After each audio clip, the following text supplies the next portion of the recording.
Bienvenidos a un episodio más de Tangente Podcast. Hoy vamos a hablar de esas imágenes que seguramente han visto circulando en redes sociales, en chats, algunas imágenes que incluso se han vuelto meme o sticker de WhatsApp, doy fe. Y vamos a hablar con el autor de estas imágenes, pero antes de esto, quiero recordarles un par de cosas. La primera es que por favor se suscriban a nuestros canales en YouTube y en Spotify y nos sigan en redes sociales. Si se suscriben a YouTube nos ayudan muchísimo y además así no se pierden ninguno de nuestros episodios y pueden pues informarse mejor y escuchar las entrevistas que bueno, ya han visto que nos esmeramos para traerles entrevistas y contenido de calidad.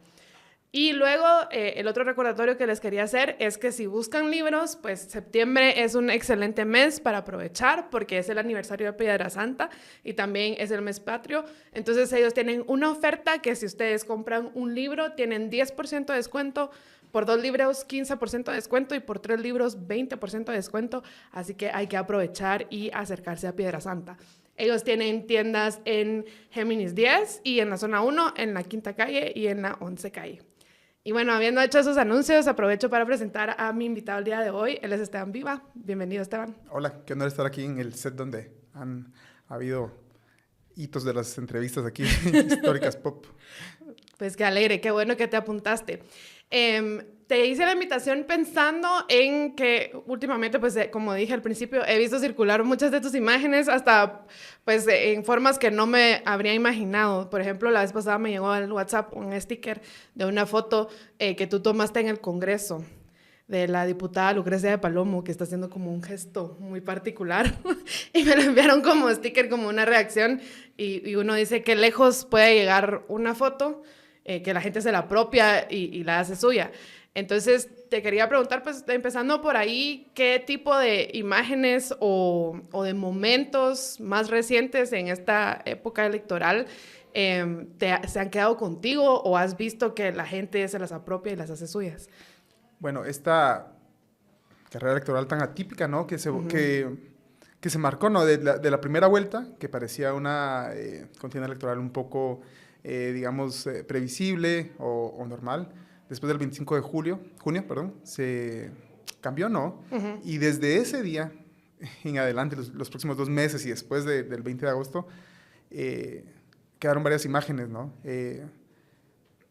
Desde la primera celebración de Bernardo Arévalo en la Plaza Central, en la Plaza de la Constitución, al día siguiente de que pasó a segunda vuelta, una foto donde él se sube a un pick-up y la gente de forma orgánica se le acerca y él levanta el brazo y grita, y hay como una bandera por ahí. Esa fue como la primera imagen de la post-primera vuelta, ¿no? Que se movió mucho, ¿no? Y mientras todos terminaban de entender qué había pasado, ¿no? Después de que las encuestas fallaron y las candidatas favoritas, proyectadas favoritos, quedaron afuera. Ajá. Entonces creo que las imágenes ayudaban a entender qué estaba pasando, ¿no? Y cómo se estaba gestando esta historia para la segunda vuelta. Bueno, y de ahí todo el proceso judicial en el Tribunal Supremo Electoral, muchos momentos, ¿no? Que en información suenan muy fuertes, ¿no? Pero captarlos en imagen, resumir en imagen lo que estaba pasando con esta pugna entre el Ministerio Público, Semilla, la UNE por ahí diciendo algo. Varios mítines también que se quedaron en la retina, ¿no? Esta reunión que tuvo Sandra Torres con los militares. Esa serie de fotos. Es que ahí se aplica lo de una imagen vale más que 1000 palabras, porque los gestos, el semblante de Sandra Torres con la gorra de los veteranos militares es impresionante. Yo, pues, creo que como todos, ¿no? Tenemos familiares de generaciones mayores que sí tienen cierto respeto por el ejército, tienen parientes que sirvieron en el ejército, etcétera. Y yo sí mandé esa imagen a esos parientes y les digo, ¿qué pensás?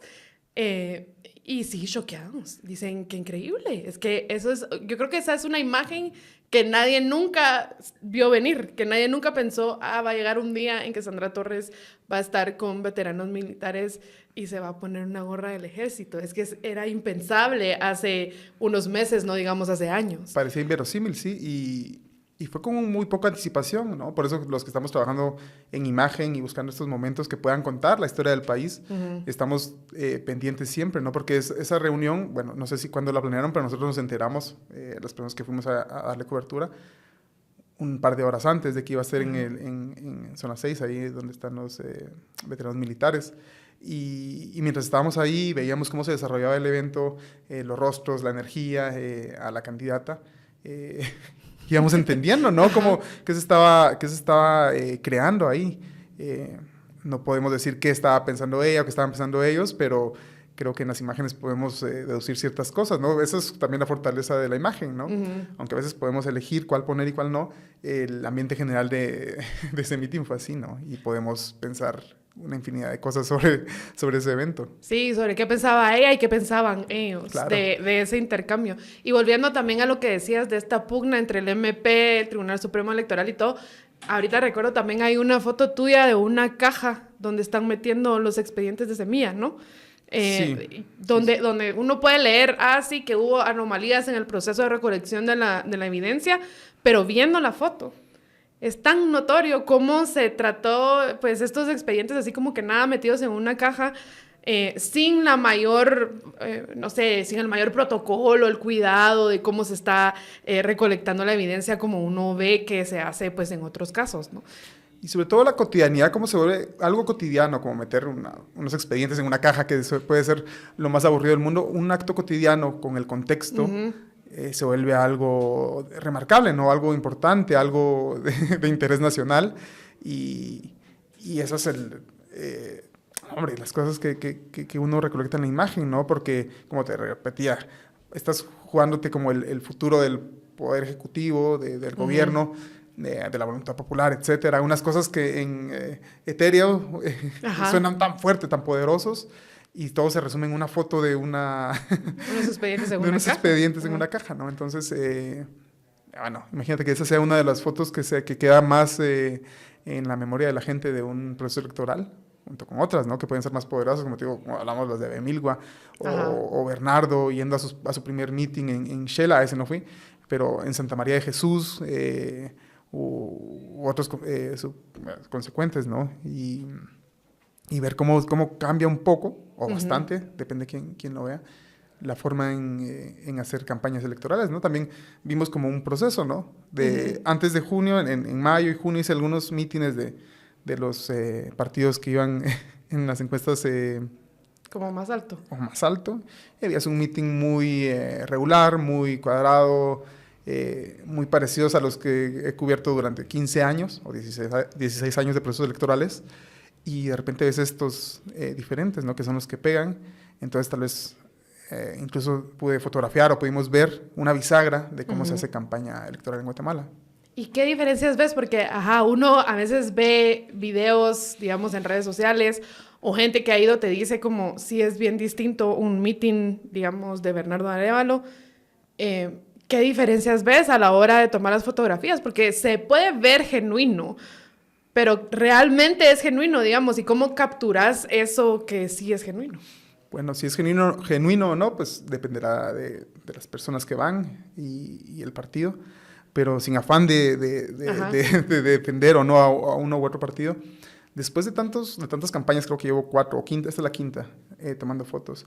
Y los partidos oficiales que quieren regresar al poder, o partidos muy pegados a la oficialidad o que tienen mucho dinero, hacen estas fotocopias, ¿no? de mantas vinílicas, se la dan a la gente que se para, los llevan, los ordenan, les dicen qué hacer, es como una coreografía. Antes, por lo menos, antes de redes sociales, creo que la gente se acercaba más a los candidatos, porque si no, no había forma de verlos.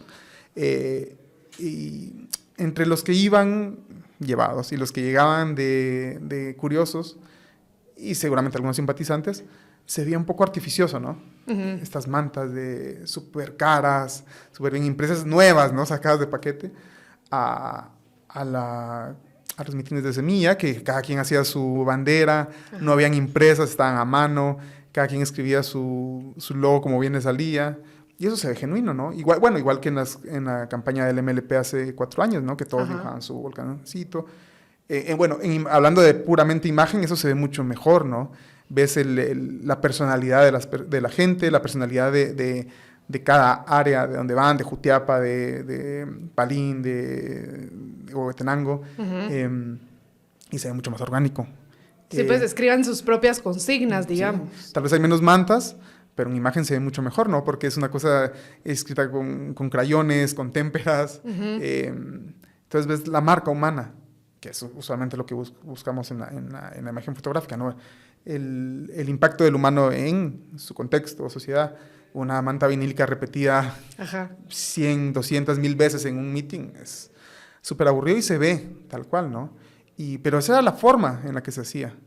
Y ahora la gente se acercaba genuinamente para conocer a Bernardo, después de que fue este boom de comunicación social, que también fue eso, ¿no? Que lo ayudó.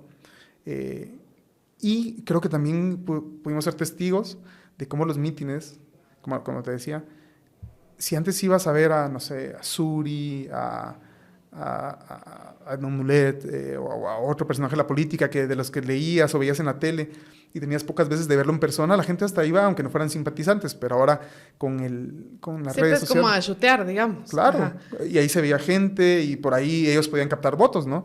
Pero ahora con las redes sociales, creo yo, que es parte de la bisagra que estamos hablando, la gente ya nos interesaba. Vi muchos mítines vacíos de personajes que antes hubiesen sido, no sé si favoritos, pero por lo menos interesantes de ir a conocer. Y vi muchos mítines vacíos, cosa que no se veía antes.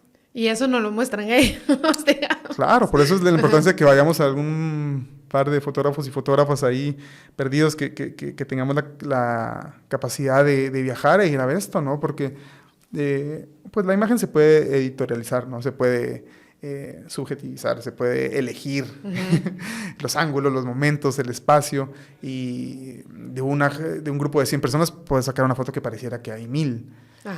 O de un grupo de 5000, pues hace un gran espacio en blanco en la foto y parece que son, que mira, no he llenado ni la mitad de la plaza, pero hay 5000 personas pegadas, ¿no? Entonces, la narrativa oficial de los partidos o del gobierno es la que tratamos de combatir ahí, ¿no? Y por eso el valor de la imagen fotoperiodística, más en estos momentos, ¿no? Donde se juega la voluntad popular. Sí, y tú hablabas de ese toque humano o esa imagen humana, y muchas de tus fotos también muestran personas ordinarias, diría uno, pues digamos, no solo tomas fotos de figuras políticas importantes, sino también de la gente que está en la audiencia, etcétera.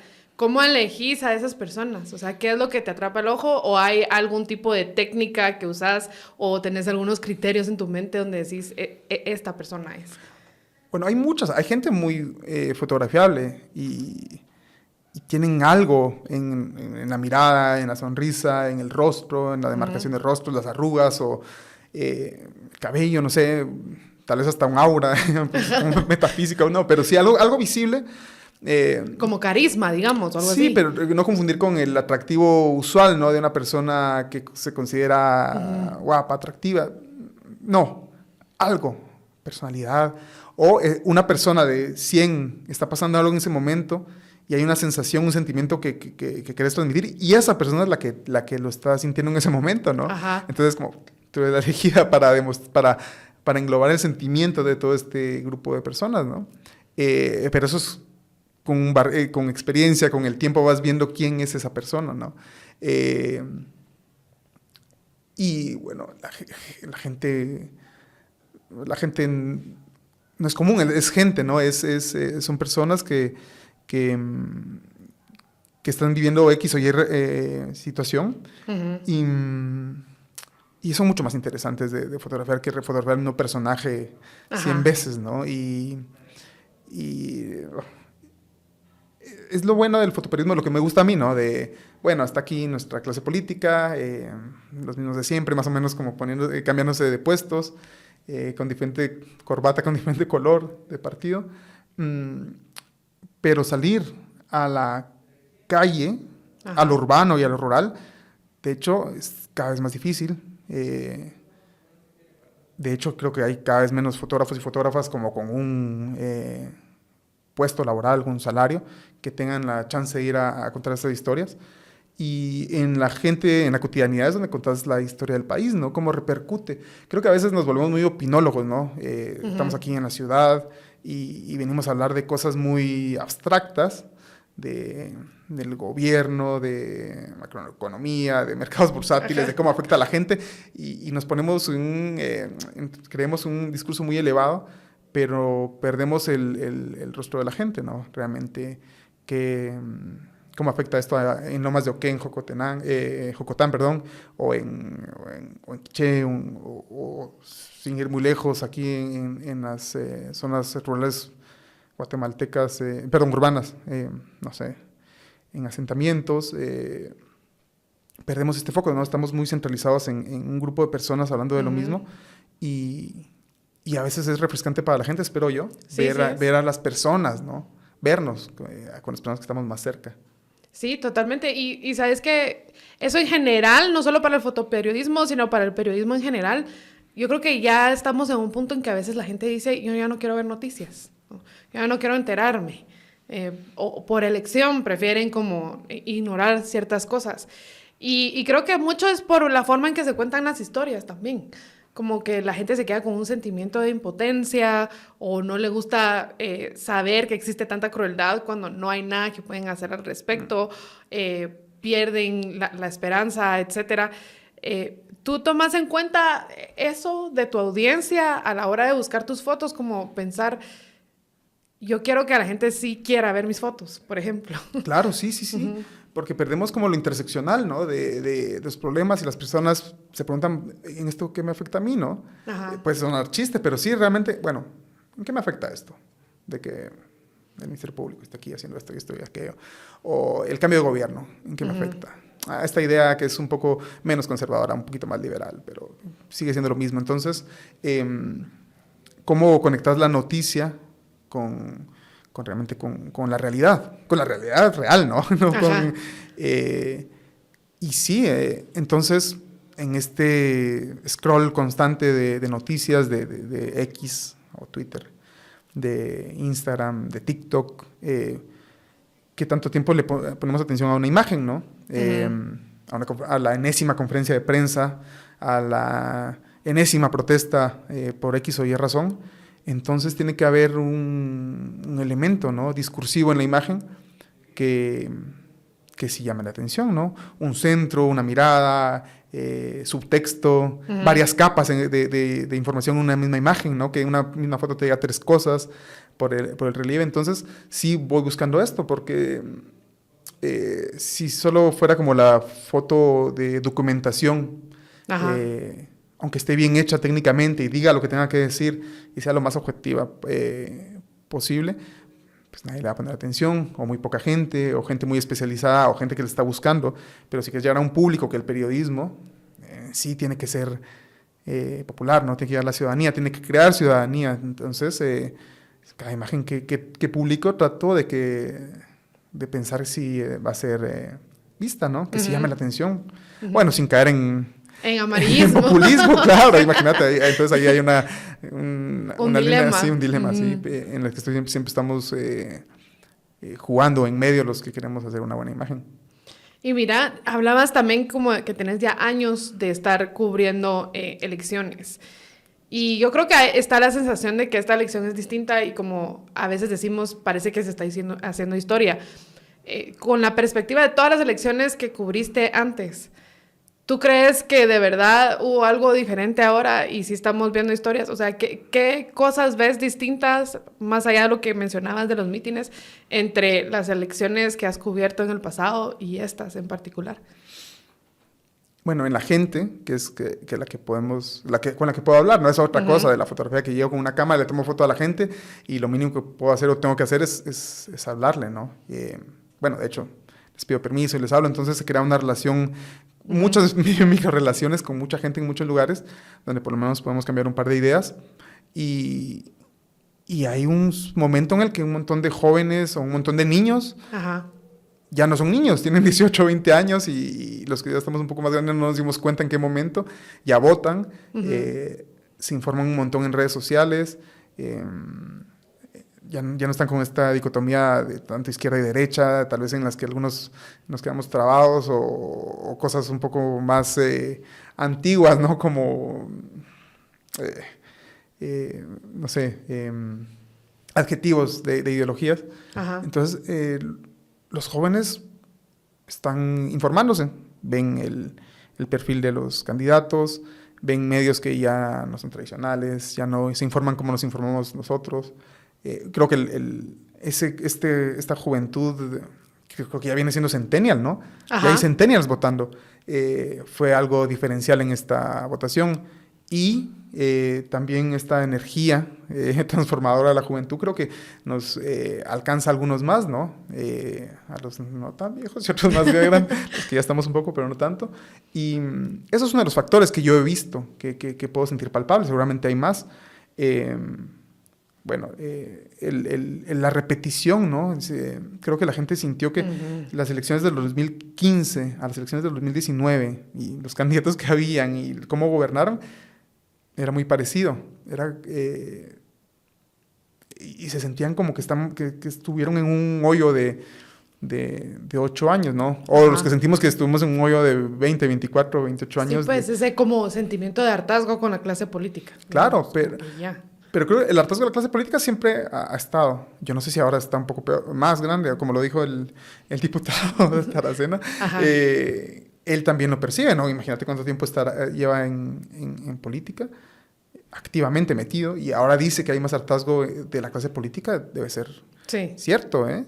Y bueno, Bernardo Arévalo y Semilla, con su trabajo, sin quitar mérito, terminaron en una posición en la que habían esos factores que los ayudaron, ¿no? La gente quería algo más. Bueno, con Jimmy Morales la gente creo que quería algo diferente, pero creo que no había otra opción, ¿no? Querían un outsider que no terminó siendo outsider.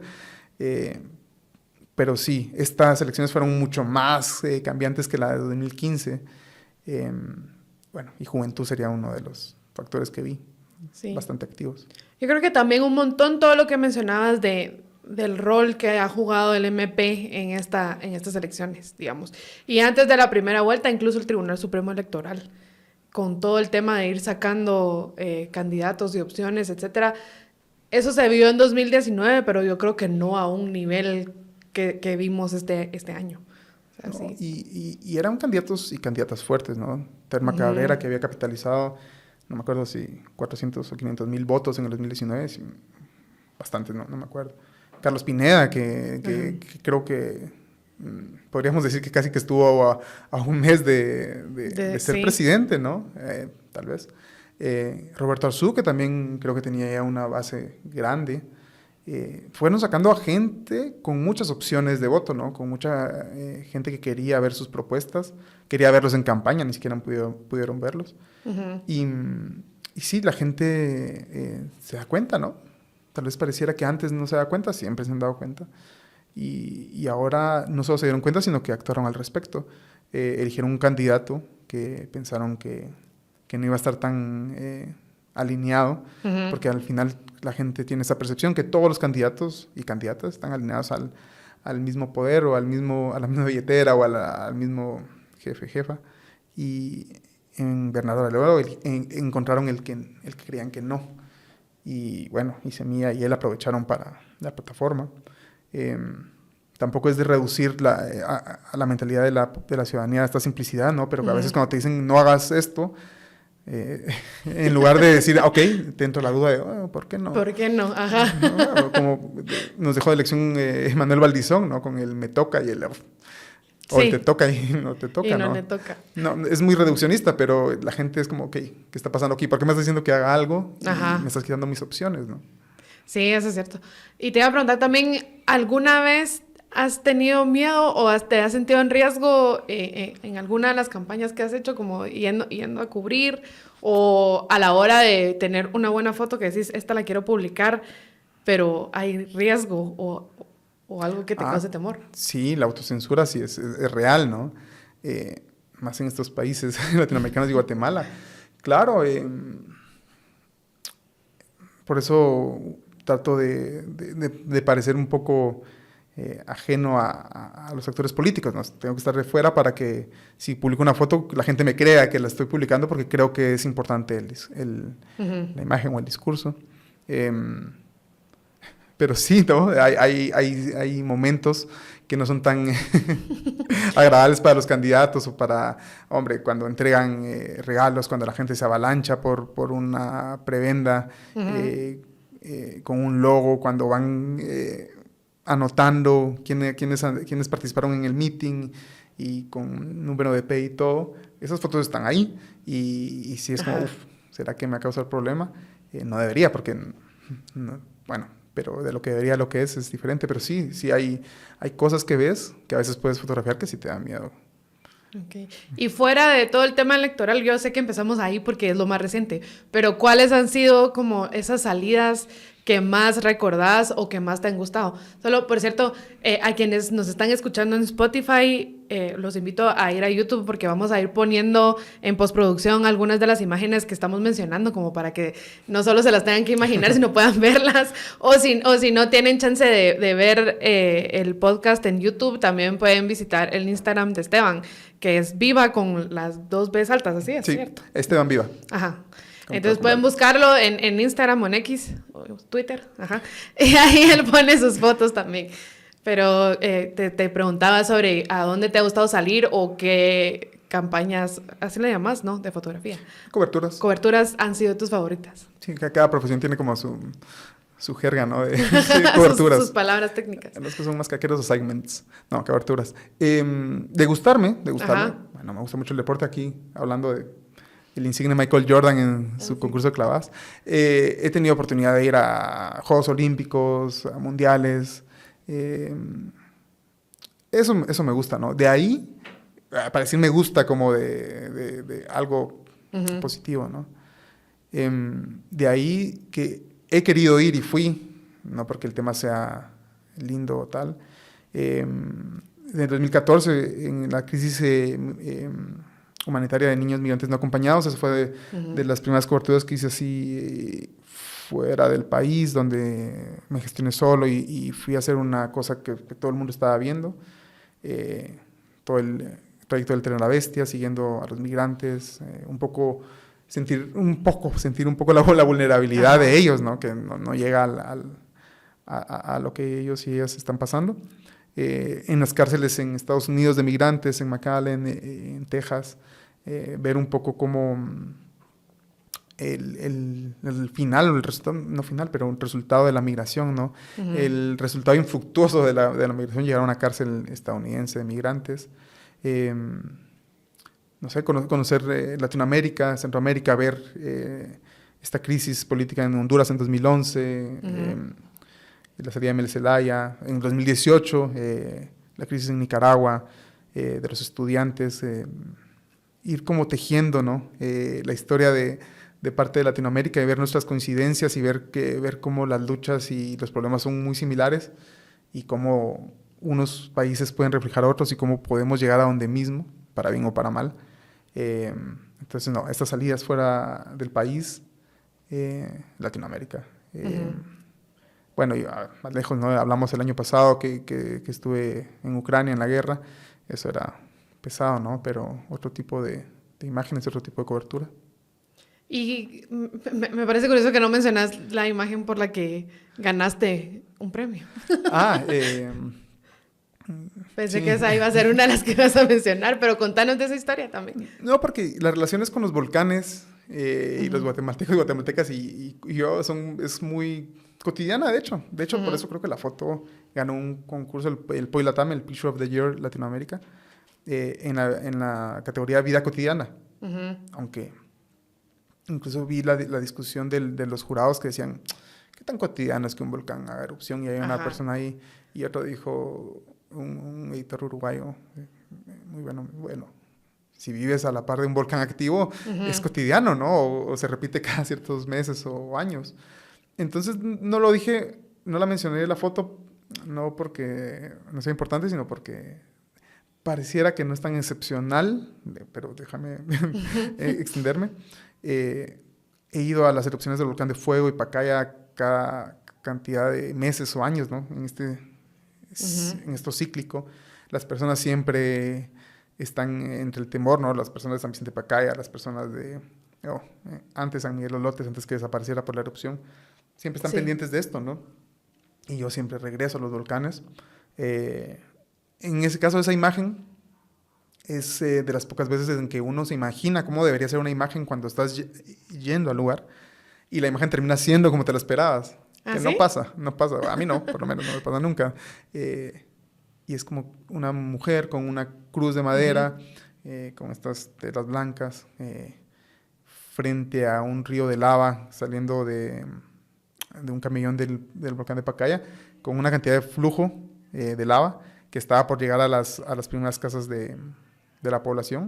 Y estos hicieron 7 semanas de Vía Crucis, donde iban el grupo de personas católicas rezando para que la lava parara, porque no hubo un plan de evacuación, no hubo un plan de relocalizarlos. Sí, lo dejaron a la mano de Dios, literalmente. Literalmente, ¿no? Literal. Y el último bastión era la fe, ¿no? Llegar a rezar literalmente frente a la lava para pedir que parara. Y bueno, esta imagen creo que envuelve muchas cosas que pasan en Guatemala, ¿no? A las que estamos sometidos y sometidas. Es un país con una geografía y un paisaje hermoso que a veces no nos sirve más que como para preocuparnos, ¿no? Un volcán activo de lejos, o si venís una semana a verlo de otro país, es hermoso, pero si estás enfrente, necesitas planes de acción. Entonces, cómo se junta lo lindo con lo peligroso, con el abandono, con el último recurso de los ciudadanos, que es la fe, ¿no? Entonces ahí se junta en esta imagen, ¿no? Y cuando mencionabas que creas como estas microrelaciones con las personas a las que le tomas foto, ¿cómo haces para que no te afecte tanto? Porque, digamos, me imagino que hay historias que son difíciles de escuchar y que luego se quedan contigo. Y luego, ¿cómo haces para seguir adelante? Porque si no, o sea, si tenés todas esas historias en tu mente, eso te podría dar como algún tipo de depresión, bajón, impotencia, etcétera. Sí, al principio cuando empecé a hacer, siempre lo digo, cuando hablo con estudiantes universitarios que quieren hacer fotos y ven la aventura y tal, ¿no? Y les digo, un momento. Cuando uno va a aproximarse a la fotografía periodística o a la documental con la idea de despersonalizar a la víctima o a la persona o a quien te cuenta la historia, puede resultar más fácil, ¿no? Vas, extraes la imagen, te vas y te pueden quedar buenas imágenes. La gente no va a saber qué tenías en la mente o en el alma en ese momento. Pero se va acumulando, ¿no? O te vas enfermando, que es una enfermedad mental, ¿no? Te vas enfermando y te vas alejando de la realidad y de las personas y vas viéndolo solo como objetos, como un objeto de paisaje que hacemos, bueno, incluso también les digo que en sus redes sociales, en Instagram, en X, van a la antigua Guatemala o a XY lugar y toman a personas caminando en su vida cotidiana y las toman como parte del paisaje, ¿no? ¿Sí? Entonces, ¿cómo extraemos a la gente de su humanidad y las volvemos paisaje? O en este caso un instrumento para contar una historia. Pero regresando a lo de las... al principio no escuchaba a la gente, pero solo les tomaba datos. Después escuchaba y absorbía mucho, ¿no? Y era difícil. Y ahora, no sé, ahora... ahora, bueno, les hablo, trato de ser sincero, sobre todo la sinceridad de lo que estás haciendo y el impacto que va a tener, te quita un poco, ¿no? Es una relación más igual. Es decir, mire, esta imagen, pues no, puede que no ayude mucho o nada a su caso. Solo es parte de la labor periodística, editorial. Y la gente increíblemente igual, te agradece y te cuenta su historia. Y no hay forma de descargarla. O sea, una vez pediste la historia, tenés que cargarla, ¿no? Y llevarla al término que mejor puedas. Publicarla es una forma de desahogarla, compartirla con más personas. Yo vi este sufrimiento, ahora tú lo miras y tú lo miras y todos lo vemos. Y si no hacemos nada, pues todos somos cómplices de lo mismo. O sea, compartir la culpa sí, con todos, con toda la audiencia. Si no cambiamos esto, es culpa de todos. Y ustedes lo vieron, yo me aseguré que ustedes lo vieron. Pero es bueno, ¿no? Es bueno para creación de conciencia. No sé cómo las personas crecen, se educan. Yo crecí y me eduqué tal vez de forma muy tradicional, ¿no? Cuando no se hablaban mucho de los problemas en la ciudad de Guatemala, no conocías mucho, no sé, problemas de jornales, de mozos colonos, figuras todavía casi coloniales que existen en Guatemala, la pobreza, pero la pobreza, ¿no? No la pobreza de, miren, el tal tío perdió su trabajo y ahora está en la calle, no, sino la pobreza estructural y todo esto.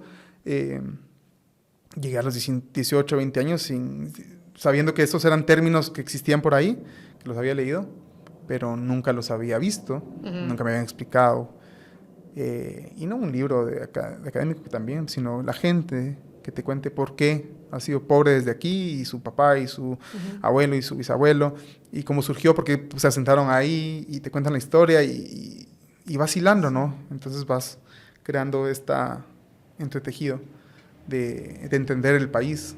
Que encima esa es la realidad de muchísimas personas de nuestro país, por no decir de la gran mayoría, ¿no? La gran mayoría tiene un gran problema, o sea, o varios problemas. No sé, o acceso a agua, o falta de trabajo, o enfermedades, o necesidad de migración, o violencia, y vas ligando, ¿no? Y es feo, ¿no? Que decir que estas historias son las que están hilando la historia del país. Pero un poco sí. ¿Sabes? Sí. Pasa a todos lados y hay personas sufriendo. Y no es como victimizándolas, porque cuando te cuentan su historia y después ves que siguen con su vida como pueden, con buen humor, con risa o con la resiliencia que tienen, ¿no? Lo cual no quiere decir que no se deba trabajar en sus problemas. Tampoco quiero venir a hablar de que todos los guatemaltecos y guatemaltecas están sufriendo y están luchando. Y hay que respetar la vida, ¿no? No hay que como reducir a una persona al problema que te está... o al problema que está contando, ¿no? Porque es un problema, pero las personas somos muy complejas.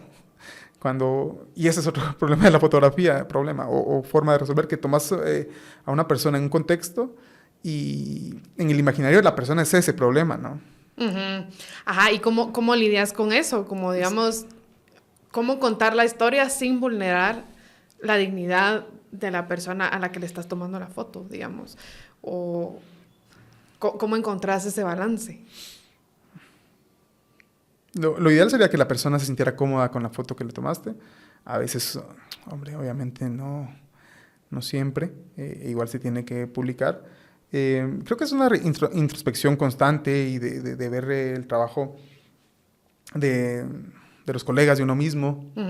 El conocimiento es evolutivo, ¿no? Entonces, las cosas que eran buenas hace 50, 100 años no son buenas ahora. Y lo sabemos, porque no hay conocimiento sin experiencia. Hasta que no lo experimentas, no hay un conocimiento puro.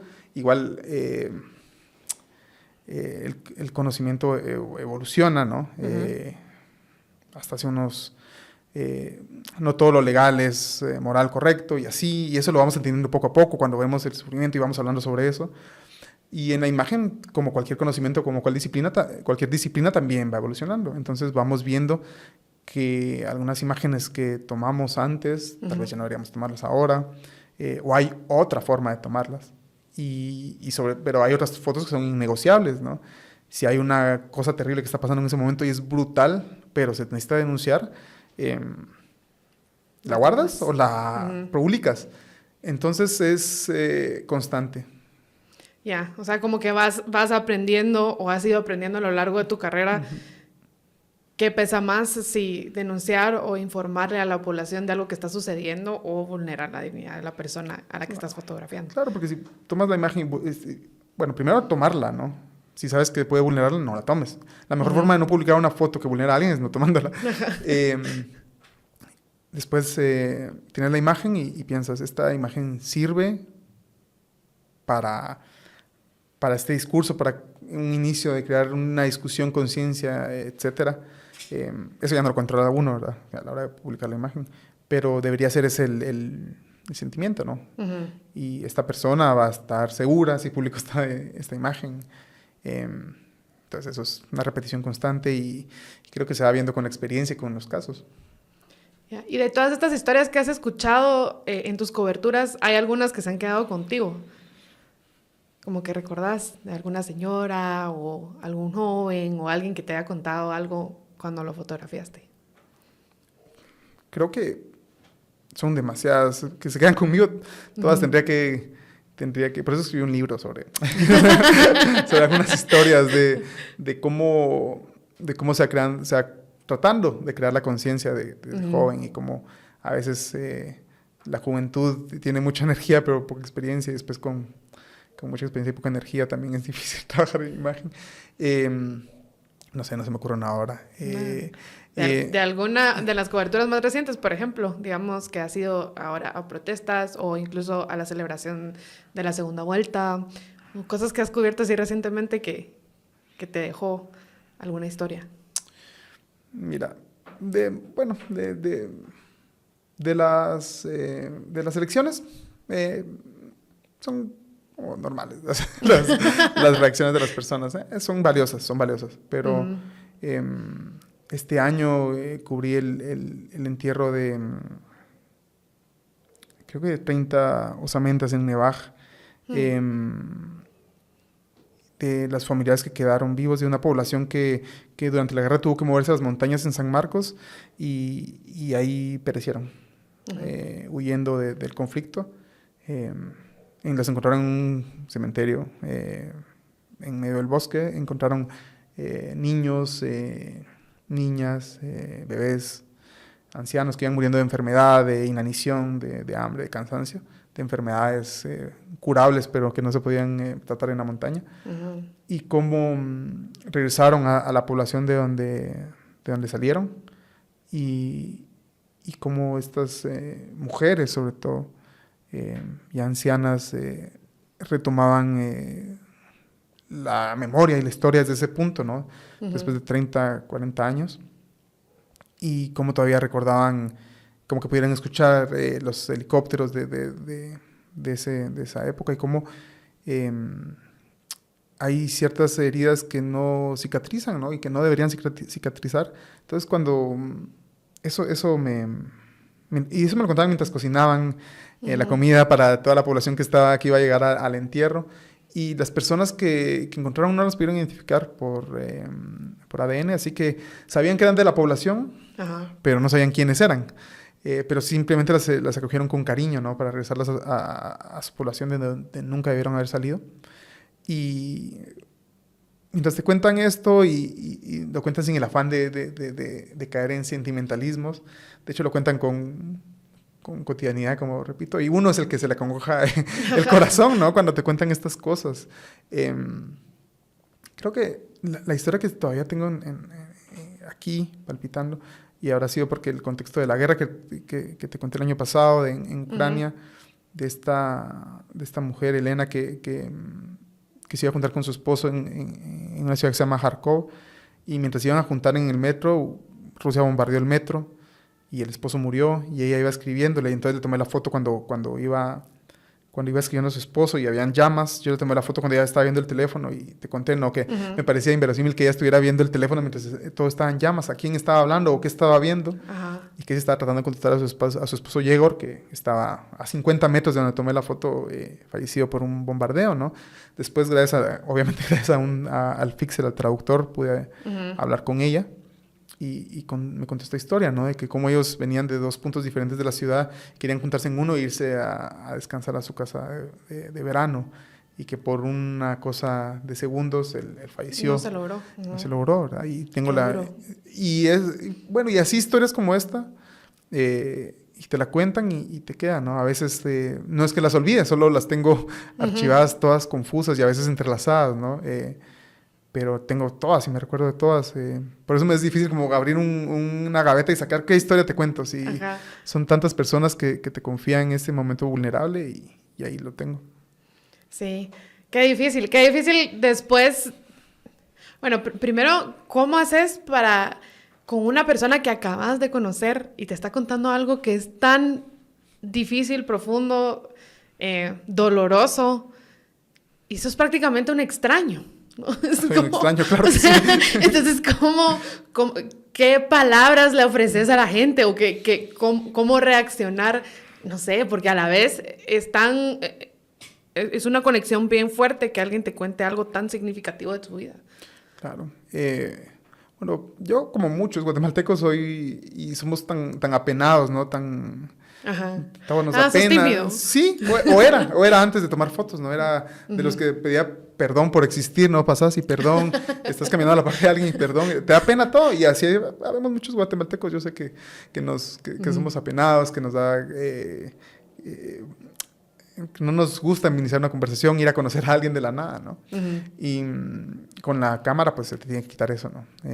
Pero eso es un vehículo, un puente entre las personas y yo. Ajá, o sea, la cámara es como una muleta también. Claro, ¿no? sí, es como, bueno, me está ayudando a acercarme a la gente. Y así yo creo que ahora ya no soy tan apenado, ya puedo entablar conversaciones, ya puedo, bueno, es mi trabajo. Pero digamos a los 18, 19 años, sí, pero... casi posadolescente, qué horror, todo te da vergüenza. Pero empecé a esa edad y a esa edad tenía que hablar con las personas. Al principio creo que les decía cosas muy automáticas, ¿no? De, que lo siento, tal cual.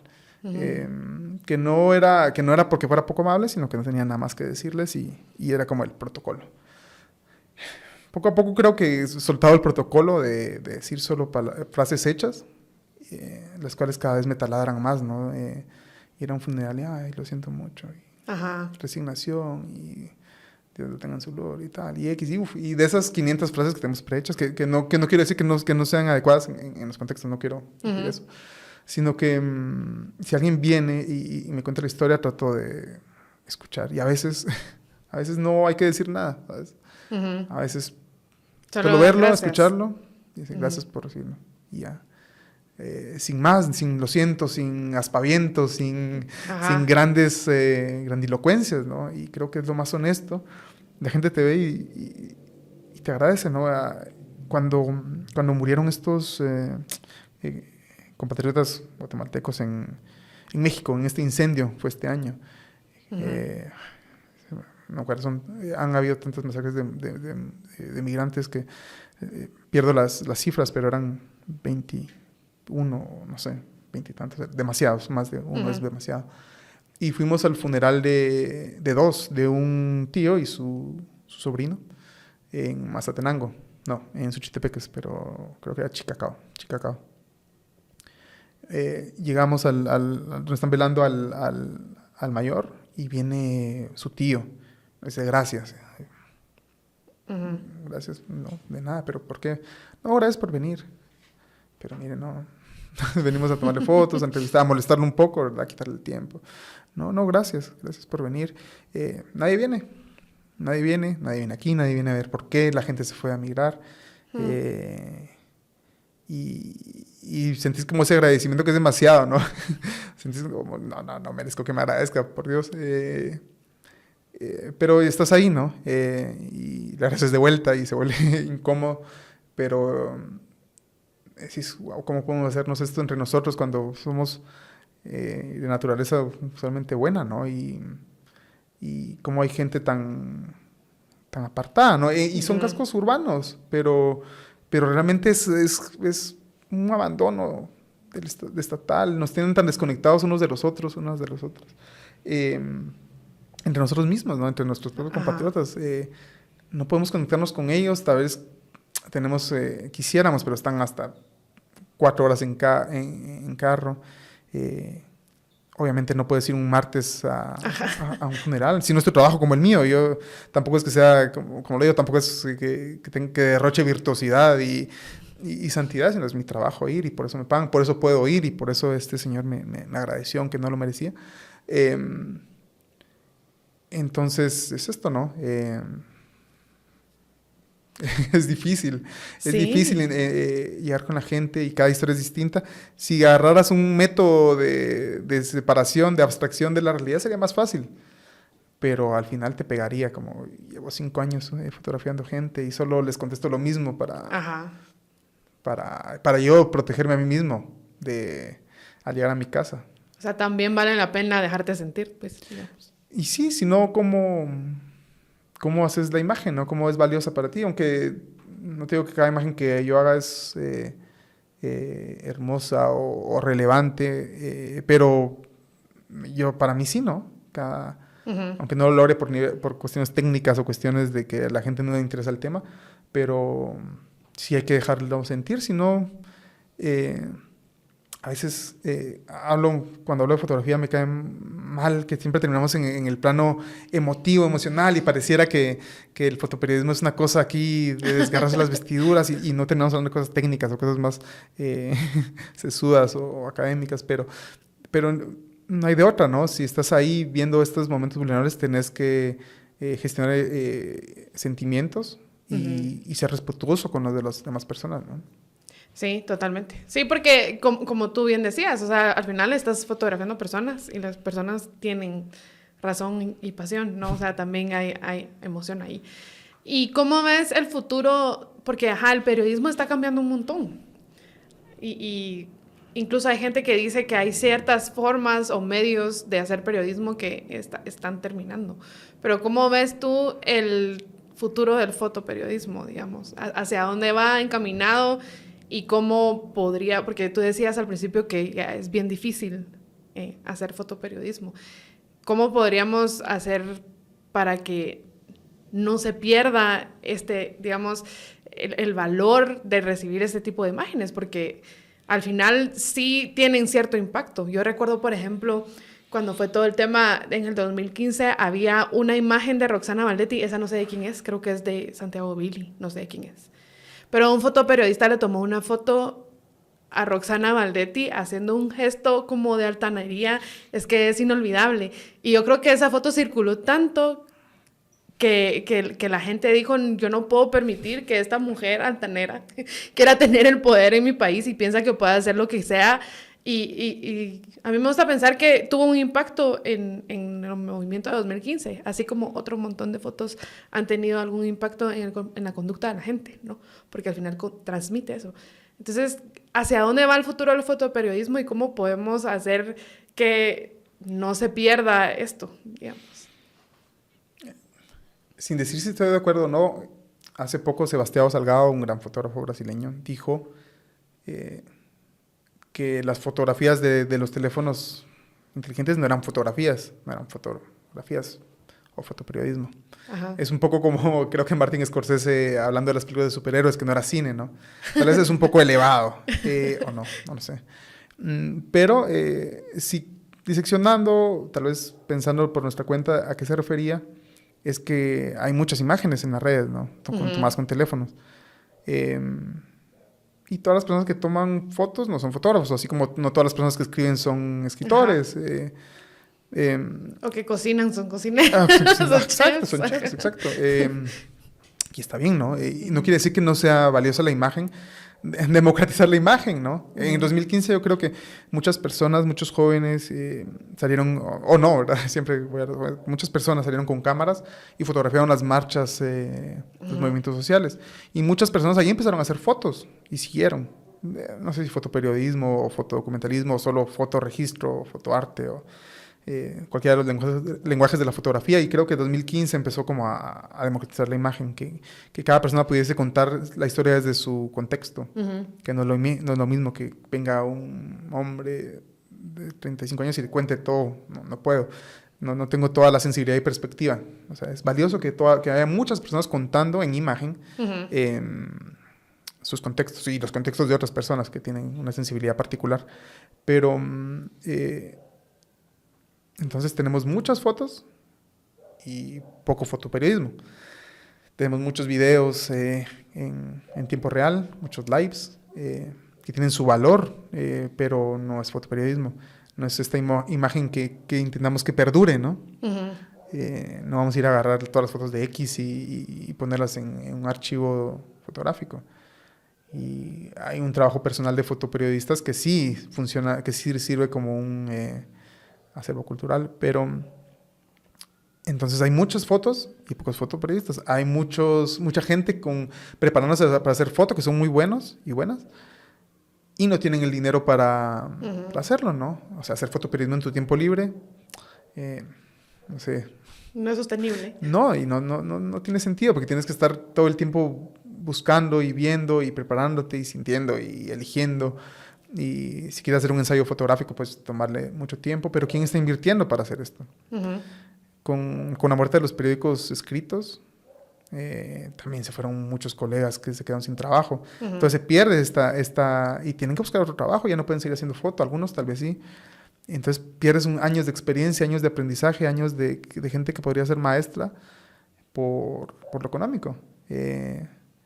Y, no sé, la muerte de los medios o el cambio de los medios, tal vez no la muerte porque sería muy fácil, porque hay gente, y hay todavía periodistas haciendo cosas súper valiosas, ya no como antes, con reacciones más reducidas. ¿Cómo eran las reacciones antes en nuestro diario, en Prensa Libre, en el periódico? Eran decenas, y entonces ahí sostenías a esta gente que podía pensar en periodismo o pensar en fotografía.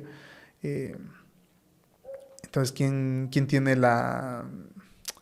el honor o el privilegio de pensar en fotografía todo el tiempo? ¿No? Somos ya pocos y no somos suficientes.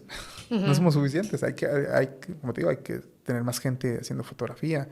Mujeres, hombres, personas de diferentes regiones.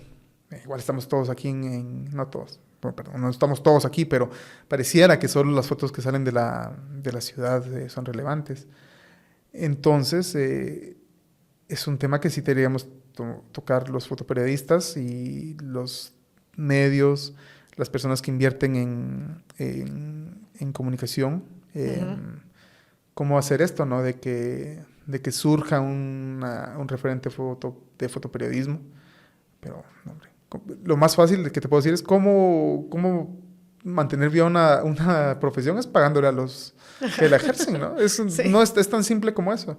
Es una profesión mal pagada, es una profesión como mal entendida, de que tomas una imagen y, bueno, dame esta foto y le pongo tu crédito.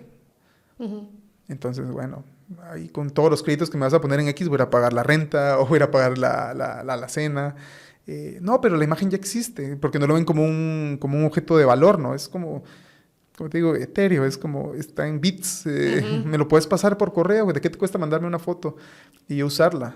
Y no ves el valor de producción, no sé. Digamos, de ir al lugar, de hablar con la persona. Sí, no vas a la torre a pedir un cartón de leche y no, mire, me lo voy a tomar y lo voy a poner, como, me dio la torre, ¿no?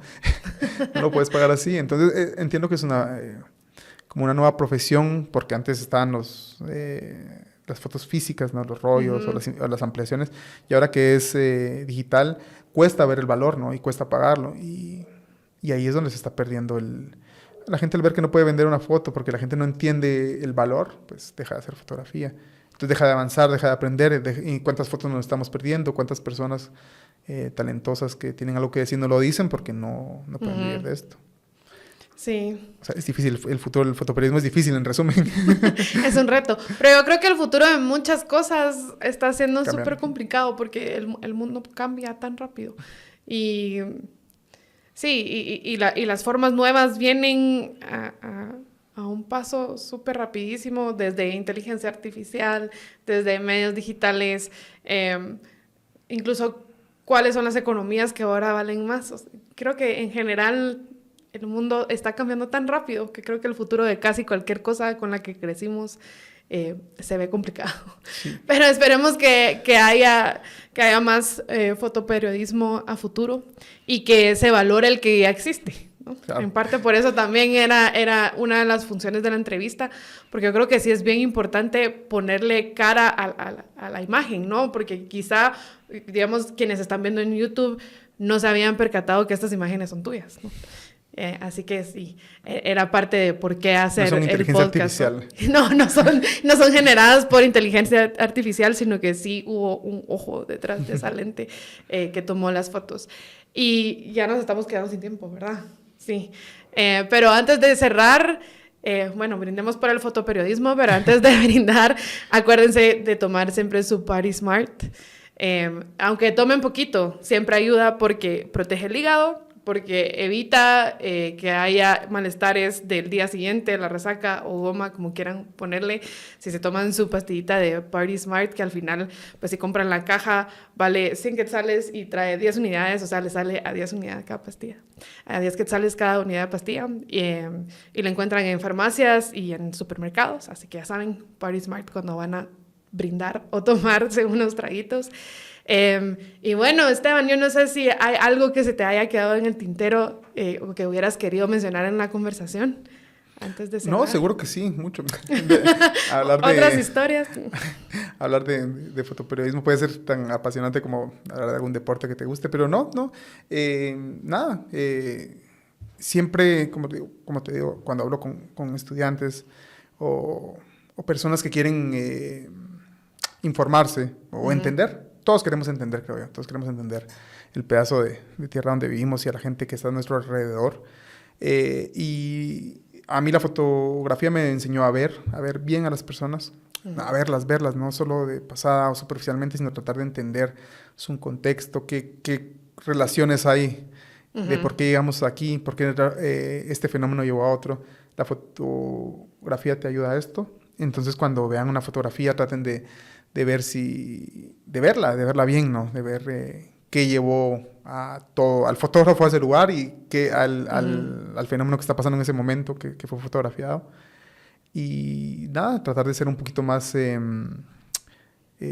meditar un poco más, ¿no? En la imagen, es lo que les diría que traten de hacer. Que no vean tan rápido con las imágenes y las vean bien. Sí, como que se percaten de todos los detalles que hay detrás, ¿no? Sí. ¿Qué mensaje está mandando? Pues muchas gracias por tu tiempo y gracias a ustedes por la sintonía y nos seguimos viendo aquí en Tangente Podcast. Pues adiós.